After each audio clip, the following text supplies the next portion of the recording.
pertemuan sebelumnya. Masih tentang mobilitas penduduk dan tenaga kerja. Oh, betul. Masih tentang mobilitas penduduk dan tenaga kerja ya. Apa saja ya jenis mobilitas penduduk dan tenaga kerja itu? Ya, Bu. Oh iya, Kamima. Mobilitas permanen, Ya. ada urbanisasi, ruralisasi, emigrasi, imigrasi, dan remigrasi. Ya. Mobilitas non permanen ada ulang-alik dan sirkulasi. Betul ya. Ada lagi yang tenaga kerja ini belum ya? Oh, Lina. Ada mobilitas stayer dan movers. Betul ya. Betul sekali. Terima kasih ya. Nah, kira-kira sudah paham ya untuk materi kita sebelumnya, anak-anak? Sudah, Bu. Nah, sebelum kita mulai pembelajaran, saya ingin kalian mengamati gambar berikut ini. Coba diamati. Tampak? Tampak. Seperti yang kalian lihat di sini itu gambar apa ya? Posyandu. Betul. Dan saya tanyakan di sini, apakah di desa kalian rutin tidak ya diadakan kegiatan posyandu? Rutin tidak? Nah, kira-kira kegiatan posyandu ini dilakukan itu tujuannya untuk apa ya? Mengapa ya? Coba siapa yang bisa menjawab? Alia. untuk mencegah angka peningkatan kematian ibu dan bayi saat kehamilan, persalinan, dan posyandu dilakukan hanya setiap 1 bulan sekali. Betul. Ya, hanya 1 bulan sekali. Jadi kegiatan posyandu ini sebetulnya itu merupakan salah satu usaha pemerintah untuk meminimalisir angka kematian pada bayi. Karena apa? Karena angka kematian pada bayi ternyata merupakan salah satu indikator untuk mengetahui derajat kesehatan khususnya pusat daerah. Dan bahkan kematian bayi juga bisa untuk mengukur tingkat kemajuan suatu bangsa. Ternyata seperti itu ya. Nah, fenomena ini bisa menjadi salah satu indikator untuk mengukur kualitas penduduk di suatu daerah yang nantinya akan kita pelajari di pertemuan kita hari ini ya. Baik anak-anak, untuk materi kali ini kita akan bahas mengenai kualitas penduduk dan indeks pembangunan manusia serta bonus demografi. Nah, kompetensi dasar yang akan kita lalui yaitu adalah menganalisis dinamika kependudukan di Indonesia untuk perencanaan pembangunan. Sedangkan IPK-nya yaitu ada 2. Yang pertama, menjelaskan kualitas penduduk dan indeks pembangunan manusia. Yang kedua, menguraikan bonus demografi dan dampaknya terhadap pembangunan.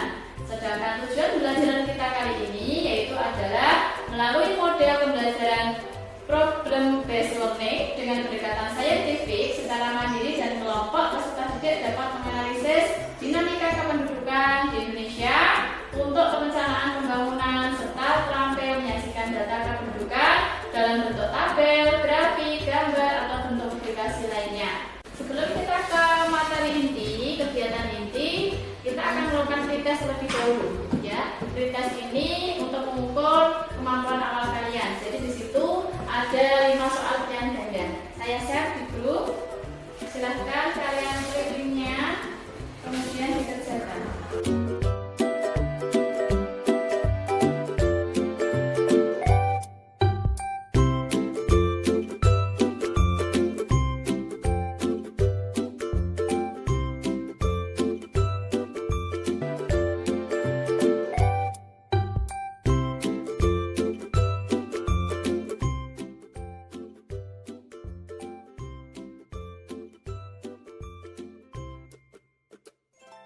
Untuk pretestnya, ini nilai yang sudah kalian peroleh. Ada kalian ada 40, kalau 1 20. Di sini rata-rata kalian masih mendapat antara 60 sampai 40 ya. Jadi nanti saya harapkan ketika sudah selesai materi, nanti post test berikutnya kalian bisa dapatkan nilai yang lebih baik. Untuk kegiatan berikutnya, kita akan ke kegiatan inti, ke materi inti ya. Jadi di sini kalian bisa mengamati ada slide PowerPoint yang berisi tentang materi kualitas penduduk, indeks pembangunan manusia dan bonus demografi. Selain itu nanti kalian juga bisa buka buku paket dalam berapa? 161. Silakan buka halaman 161, materinya tentang kualitas penduduk. Sambil kalian melihat buku paket, kalian juga bisa mengamati saya di sini ya.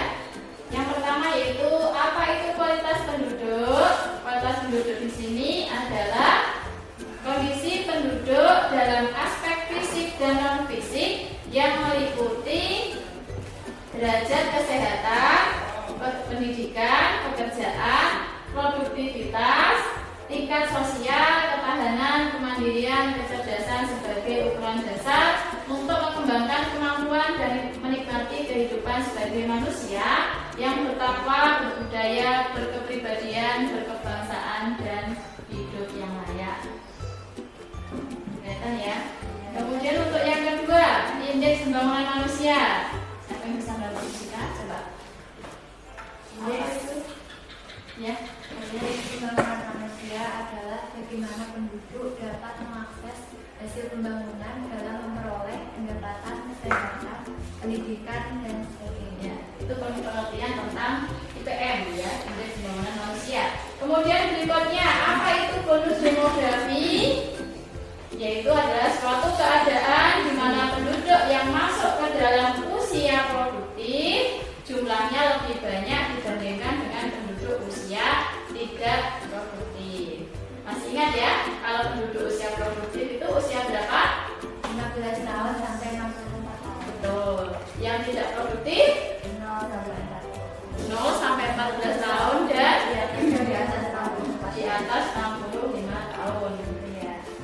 Anak-anak, setelah kalian mengamati materi tadi yang disajikan, ada yang bisa menjelaskan apa saja yang menjadi indikator untuk mengukur kualitas penduduk ya? Saya pertama, tingkat kesehatan penduduk dapat dilihat dari angka kematian bayi dan angka kematian ibu melahirkan, kecukupan gizi makanan, dan daya hidup dan usia harapan hidup. Yang kedua, yaitu tingkat pendidikan semakin tinggi, kualitas SDM yang dimiliki suatu daerah. Terima kasih Salma ya. Nah, kira-kira ada yang tahu apa saja dimensi pembentuk indeks pembangunan manusia? Saya Kak Alina. umur panjang dan hidup sehat, pengetahuan dan standar hidup layak. Betul ya. Jadi IPM itu sendiri itu punya manfaat, yaitu salah satunya untuk mengukur keberhasilan dalam membangun kualitas hidup masyarakat. Kita akan mengamati video pembelajaran berikut ini.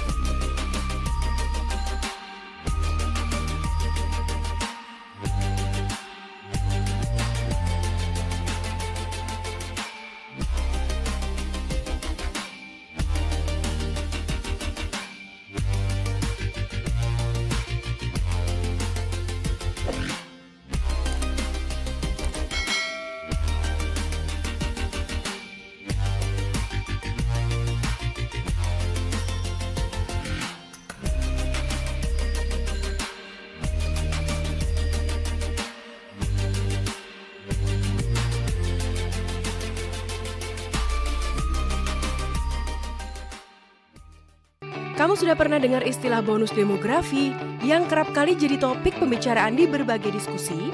Jadi, era bonus demografi itu terjadi ketika struktur penduduknya didominasi dengan penduduk usia produktif 15 hingga 64 tahun. Nah, berdasarkan data, 65% dari total penduduk di Asia Tenggara adalah usia angkatan kerja produktif. Indonesia juga diprediksi akan mengalami puncak bonus demografi pada 2030 mendatang. Kalau yang produktif ada sebanyak itu, tapi lapangan pekerjaannya terbatas, repot juga dong. Tapi sebenarnya, bonus demografi bisa jadi menguntungkan jika kita bisa mengarahkannya dengan cara yang benar. Karena bonus demografi, kita jadi punya tenaga kerja usia produktif yang dapat menopang pembangunan dan pertumbuhan ekonomi negara. Tapi, untuk mendapatkan penduduk produktif yang unggul, tingkat kesehatan dan pendidikan harus ditingkatkan kualitasnya. Kalau ngomongin kualitas, ingat nggak kalau Indonesia memiliki angka kematian maternal tertinggi se-Asia Tenggara, saat ini masih tercatat 305 per 100.000 kelahiran hidup. Belum lagi kasus kurang gizi kronis atau stunting, penyakit infeksi dan penyakit degeneratif yang juga makin meningkat. Kalau melihat permasalahan seperti itu, Kita harus mencegahnya melalui peran keluarga berencana atau KB. Melalui program KB, para keluarga dapat merencanakan kehamilan dan kelahiran demi mewujudkan keluarga yang berkualitas. Eits, belum selesai. Masih ada satu masalah lagi nih, tentang distribusi penduduk Indonesia yang belum merata. Penyebaran penduduk di Indonesia cenderung terkumpul di Pulau Jawa sebanyak 58%. Konsentrasi terpadat penduduk terutama di daerah ibu kota dan di kawasan urban. Sementara, masih banyak wilayah pulau terluar di perbatasan yang kosong tanpa penduduk. Tapi kenapa ya, banyak banget penduduk yang mau tinggal di ibu kota? Padahal, jika semakin padat kotanya, bisa mengganggu daya dukung dan daya tampung lingkungan tersebut. Jadi, banyak kawasan kumuh dan permasalahan sosial lainnya. Nah, agar masalah tidak meluas, perencanaan kelahiran dan pembangunan keluarga serta penataan kependudukan perlu kita lakukan bersama ya sobatku. Tetap tersenyum dan penuh semangat menyongsong hari esok ya.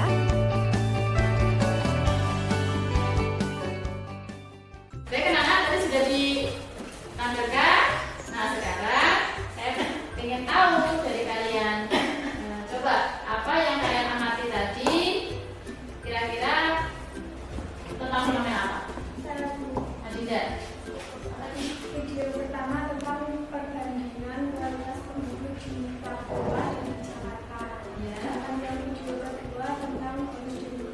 Iya. Tuh. Kasih ya Din ya. Nah, kira-kira pendapat kalian tentang kedua video tersebut bagaimana coba? Siapa yang bisa? Oh, ya. Dari video yang pertama, IPM tertinggi, daerah IPM tertinggi yaitu DKI Jakarta, Ya. Kalimantan Timur, dan juga Yogyakarta. Sedangkan untuk IPM terendah yaitu Papua, Papua Barat, dan Nusa Tenggara Timur. Hal ini terjadi mungkin karena Jakarta merupakan pusat ibu kota dan juga pusat pertumbuhan. Jadi kualitas penduduknya lebih baik dibandingkan dengan daerah wilayah timur. Terima kasih. Terima kasih ya. Ya. Nah, sekarang dari video yang disajikan tadi tentang kualitas penduduk, tentang IPM ya. Sekarang saya tanya, mengapa kualitas penduduk masyarakat Jakarta itu lebih tinggi daripada masyarakat yang berada di Papua? Nah, kira-kira siapa yang bisa menjawab? Oh ya, ayo, Cindy. Alasannya karena kurangnya peranan pemerintah untuk meningkatkan pembangunan masyarakat terhadap ketiga di bidang yaitu pendidikan, ekonomi, dan kesehatan pada Provinsi Papua. Betul ya, bagus sekali jawabannya. Baik, apakah dari sini semuanya paham anak-anak? Paham ya? Atau masih ada pertanyaan? Kita lanjutkan. Oh ya Yuda. Bagaimana jika di Indonesia ini usia yang produktif banyak daripada yang non-produktif? Bagus sekali pertanyaannya ya Yuda. Nah, berdasarkan hasil survei penduduk dari BPS tahun 2020 itu kan diketahui bahwa jumlah penduduk Indonesia itu ada sekitar sebanyak 270,20 juta jiwa ya, atau bertambah sekitar 32,56% juta jiwa dari survei penduduk tahun 2010. Nah, diketahui juga bahwa angka ketergantungan penduduk tahun 2020 itu sebesar 41, yang menandakan bahwa setiap 100 penduduk usia produktif itu menanggung 41 penduduk usia non produktif. Nah, hal ini menandakan bahwa kita itu ternyata sedang menghadapi masa periode terbaik yaitu bonus demografi. Dengan apa? Dengan melimpahnya penduduk usia produktif ternyata bisa dimanfaatkan bagi meningkatkan kesejahteraan penduduk, kemudian meningkatkan kualitas penduduk dan produktivitas SDM kita menjadi lebih unggul dan mempunyai daya saing yang lebih kuat gitu ya. Baik, dari sini kira-kira sudah paham tidak? Paham. Terima kasih. Nah, setelah ini kita akan mendiskusikan dua permasalahan tentang dua video yang kita tampilkan tadi ya. Yang pertama yaitu berkaitan dengan perbandingan indeks pembangunan manusia Jakarta dan di Papua. Dan kemudian masalah yang kedua yaitu tentang dampak bonus demografi serta bagaimana mengatasi permasalahan tersebut. Nanti kita akan diskusikan dalam bentuk LKPD, dan LKPD tersebut nanti akan saya share di grup kelas ya. Untuk pembelajaran kita berikutnya adalah kalian membentuk kelompok masing-masing satu kelas menjadi 4 kelompok ya.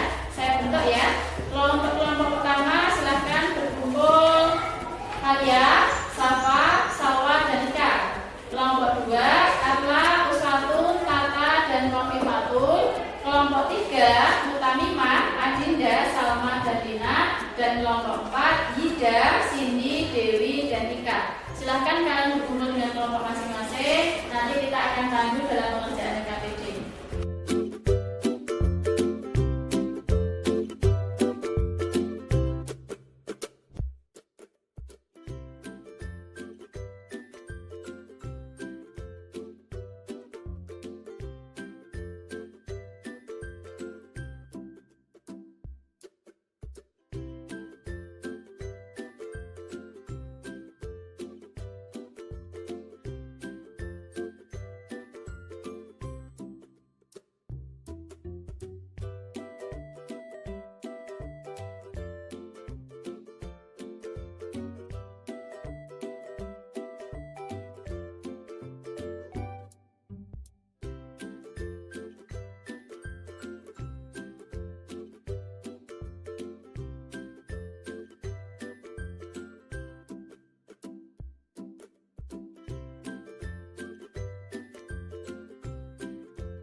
Untuk LKPD yang akan kalian kerjakan di sini ada 2 permasalahan yang diangkat ya.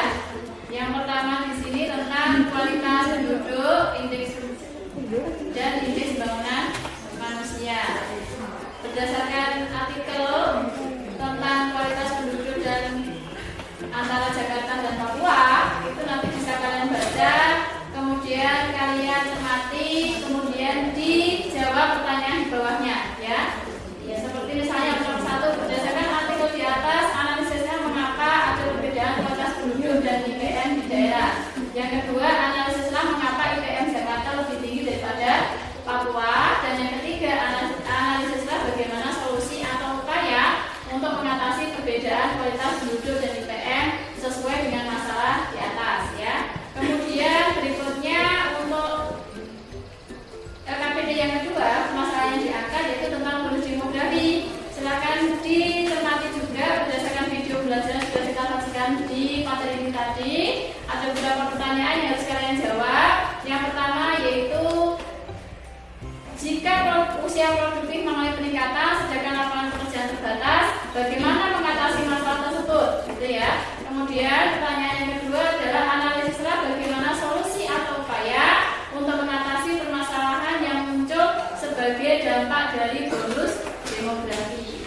Ya, itu untuk permasalahan yang diangkat untuk KPD 1 dan 2. Kemudian berikutnya untuk penyajian data kependudukan, nanti kalian silahkan melihat data tingkat pengangguran terbuka pada tahun 2019 sampai tahun 2021 di kabupaten atau di kota Tuban dengan web resminya BPS, yaitu tubankap.bps.go.id ya. Nah, dari penjelasan LKPD yang akan kita kerjakan hari ini, kira-kira ada pertanyaan enggak ya? Ada pertanyaan? Saya Bu. Oh, Dewi, ya silakan nih. Setelah kita membuat tabel data tingkatan pengangguran terbuka dari tahun 2019 sampai 2021 di Tuban, apa yang harus kita lakukan. Baik ya, tujuan kalian mencari tabel data tingkat pengangguran itu adalah agar kalian mengetahui jumlah penduduk yang bekerja dan yang tidak bekerja di Kabupaten Tuban. Kemudian nanti kalian deskripsikan kira-kira tingkat pengangguran di Kabupaten Tuban itu dari tahun 2019 sampai 2021 mengalami peningkatan atau penurunan, gitu ya. Karena apa? Karena hal tersebut nanti secara tidak langsung akan berpengaruh terhadap kualitas penduduk di Kota Tuban. Bisa dipahami, Dewi? Bisa. Sudah ya? Berarti kita mulai mengerjakan LKPD yang sudah saya share. Silahkan.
Ini kan disuruh cari negara yang berhasil sama nggak berhasil. Itu disuruh nyari siapa?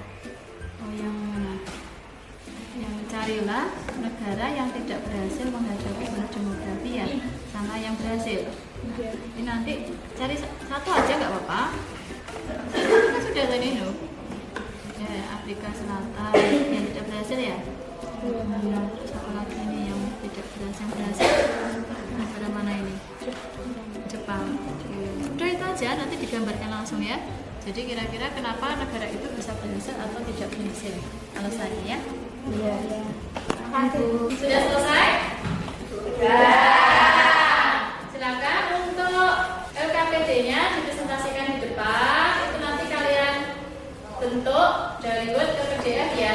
Nah, nanti silahkan dipresentasikan satu persatu, mulai dari kelompok 1 sampai kelompok 4.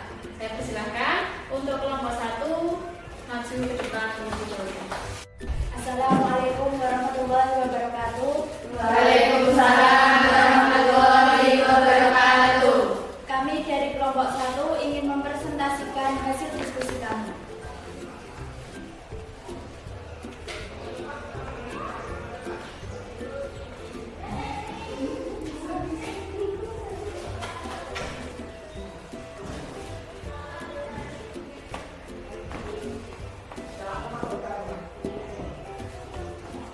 Pertanyaan. Menurut pendapat kalian, apakah fenomena sesuai gambar di atas masih terjadi di negara kita? Jawabannya adalah masih. Apa itu fenomena gizi buruk?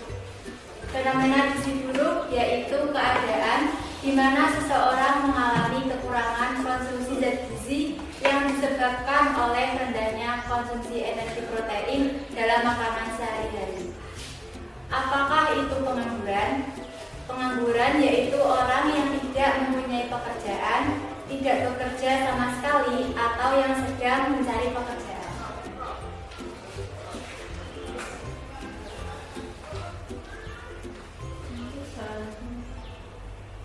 Satu.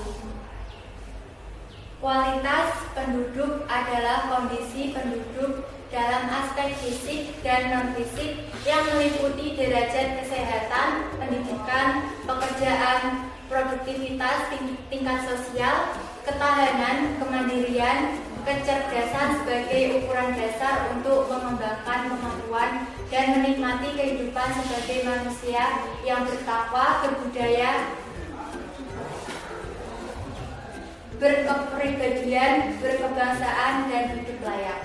Ada 3 kriteria utama kualitas penduduk, yaitu pendidikan, pendapatan, dan kesehatan. Analisislah maksud dari ketiga kriteria tersebut dan tuangkanlah di dalam tabel di bawah ini. Kriteria kualitas penduduk ada 3. Yang pertama yaitu pendidikan. Pendidikan merupakan aspek penting dalam menentukan kemajuan suatu bangsa. Penduduk dengan tingkat pendidikan relatif lebih tinggi memiliki kemampuan adaptasi terhadap kemajuan ilmu pengetahuan dan teknologi jika dibandingkan dengan penduduk dengan tingkat pendidikan rendah. Kemudian yang kedua yaitu pendapatan. Jika pendapatan per kapita itu tinggi, maka kualitas penduduk pun tinggi, begitupun sebaliknya. Yang ketiga yaitu kesehatan. Tingkat kesehatan penduduk dapat diukur dengan melihat aspek angka kematian bayi dan angka harapan hidup.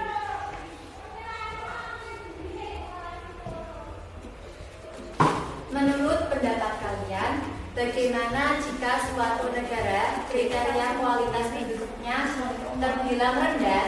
Apa dampak yang muncul dari fenomena tersebut? Analisislah bersama. Dampak rendahnya tingkat pendidikan penduduk akan berdampak pada kemampuan penduduk tersebut dalam memahami dan menghadapi kemajuan zaman, ilmu pengetahuan dan teknologi. Penduduk yang berpendidikan tinggi akan lebih mudah memahami dan beradaptasi dalam menghadapi perkembangan zaman, sehingga mereka akan lebih produktif dan inovatif. Rendahnya pendapatan per kapita akan berdampak pada kelangsungan pelaksanaan pembangunan suatu negara. Beberapa rencana pembangunan akan sulit diwujudkan karena pemerintah tidak memiliki anggaran yang cukup untuk membiayai pelaksanaan pembangunan. Rendahnya derajat kesehatan dan gizi itu sangat berpengaruh terhadap angka kematian bayi. Jika suatu keluarga dikatakan sejahtera jika mampu memenuhi angka terkecukupan gizi. Ada yang ditanyakan? Kami dari kelompok 4 ingin bertanya, faktor apa yang menyebabkan indeks pembangunan manusia di Indonesia sangat rendah? Pada umumnya, faktor yang menyebabkan indeks pembangunan manusia di negara berkembang masih rendah seperti Indonesia adalah masih tingginya masyarakat yang lulus sekolah atau tidak melanjutkan pendidikan ke jenjang yang lebih tinggi. Bisa dipahami kelompok 4? Bisa. Saya. Baik, terima kasih. Saya akhiri. Wassalamualaikum warahmatullahi wabarakatuh. Waalaikumsalam warahmatullahi wabarakatuh. Kelompok 1 ya. Terima kasih. Selanjutnya. Assalamualaikum warahmatullahi wabarakatuh. Waalaikumsalam warahmatullahi wabarakatuh. Kami dari kelompok 4 ingin mempresentasikan hasil diskusi kami. Menurut pendapat kalian, apakah fenomena siswa gambar di atas masih terjadi di negara kita? Jawabannya masih. Apa itu fenomenanya?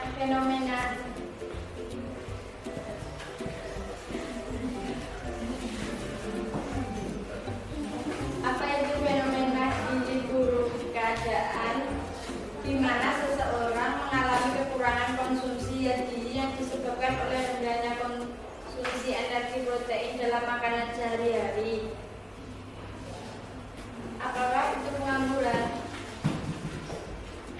Orang yang tidak mempunyai pekerjaan, tidak bekerja sama sekali, atau yang sedang mencari pekerjaan.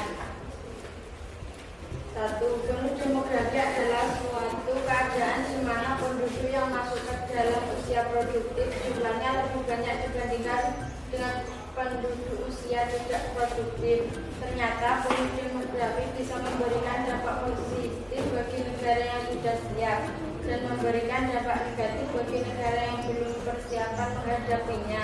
Uraikanlah dampak positif dan negatif bonus demografi. Dampak bonus demografi ada 2, yaitu positif dan negatif. Kalau negara yang berhasil menghadapi bonus demografi serta uraikanlah persiapan dan usaha negara tersebut untuk sukses menghadapi bonus demografi. Jepang adalah negara dengan harapan hidup sangat tinggi, yaitu di atas 83 tahun. Kunci sukses Jepang adalah mendorong penduduk usia kerja untuk bekerja optimal dan semakin produktif, sehingga tingkat penganggurannya paling rendah di antara negara maju, yaitu kurang dari 3% dan hampir 80%. Penduduk usia kerja terserap oleh sektor produktif dibanding dengan Uni Eropa dan Asia yang hanya sekitar 70%. Lahirlah contoh satu negara yang tidak berhasil menghadapi bonus demografi serta uraikanlah faktor yang menyebabkan kegagalan menghadapi bonus demografi di negara tersebut. Afrika Selatan permasalahannya utama terkait tingginya pengangguran, terjadinya diskoneksi antara tingkat pertumbuhan angkatan kerja yang tidak bisa diimbangi oleh tingkat pertumbuhan lapangan pekerjaan. Hal ini akibat adanya skill mismatch antara apa yang dibutuhkan oleh dunia kerja dengan apa yang bisa ditawarkan oleh pekerja. Kondisi ini mengakibatkan sekitar 53% generasi milenial menganggur karena tidak terserap pasar tenaga kerja di sana.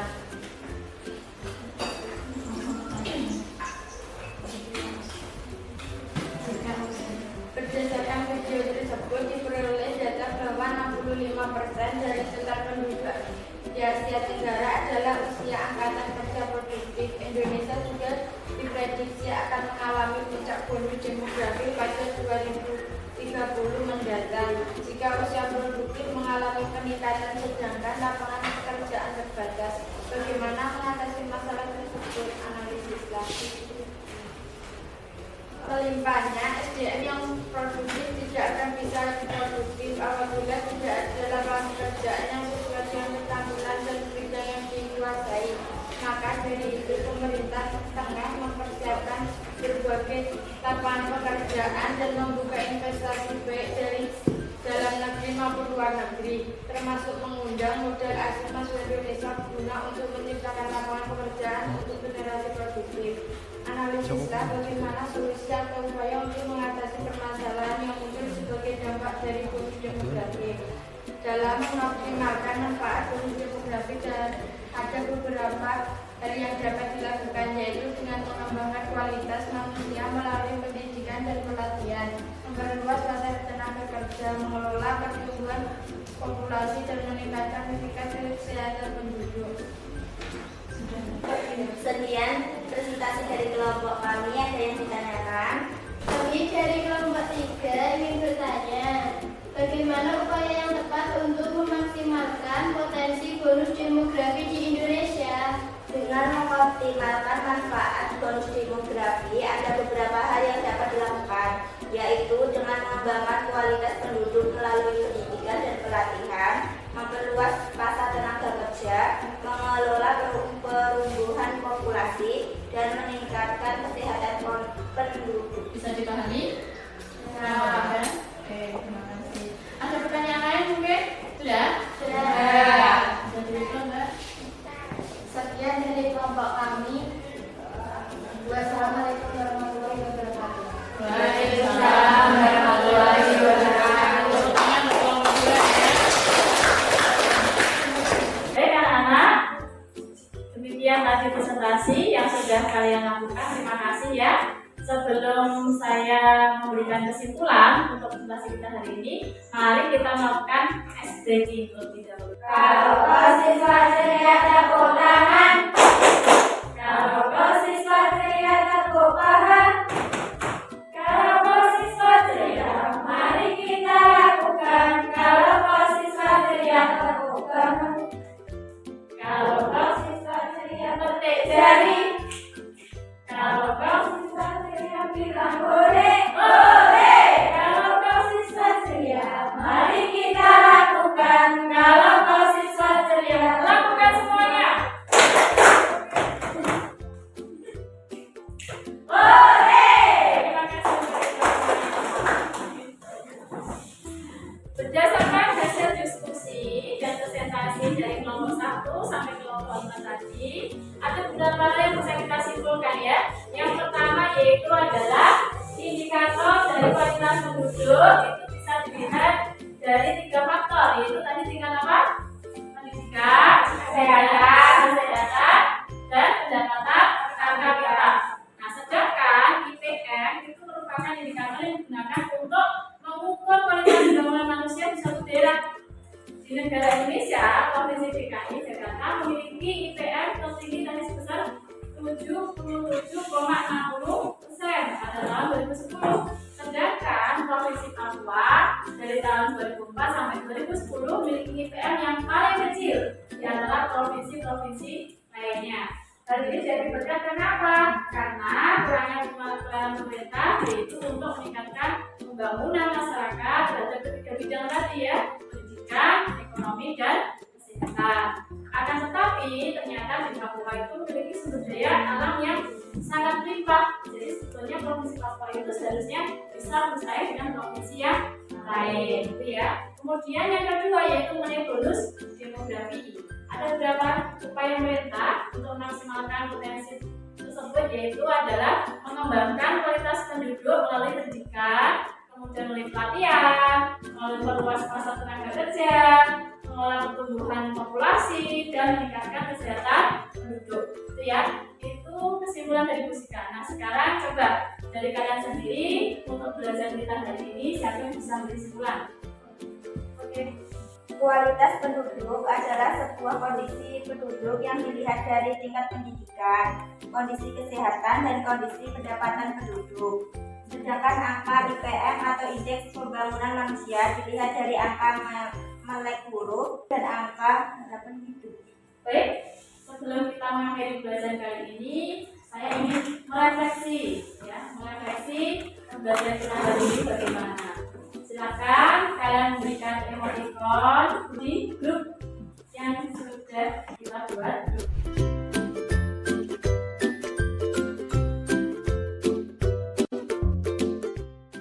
Baik, terima kasih anak-anak ya. Selanjutnya kita akan melakukan proses ya.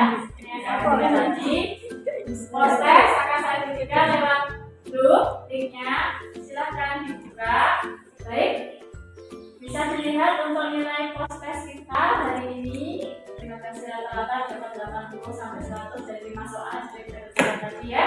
Terima kasih untuk proses hari ini. Anak-anak, untuk minggu depan silahkan kalian pelajari materi tentang pengelolaan data kependudukan ya. Masih di materi dinamika kependudukan. Baik anak-anak, untuk pembelajaran hari ini terima kasih. Sebelum kita akhiri silahkan dipimpin doa terlebih dahulu ya. Kelas, anak-anak. Hormat gerak, siap gerak, pakai dulu. Hormat gerak, doa mulai.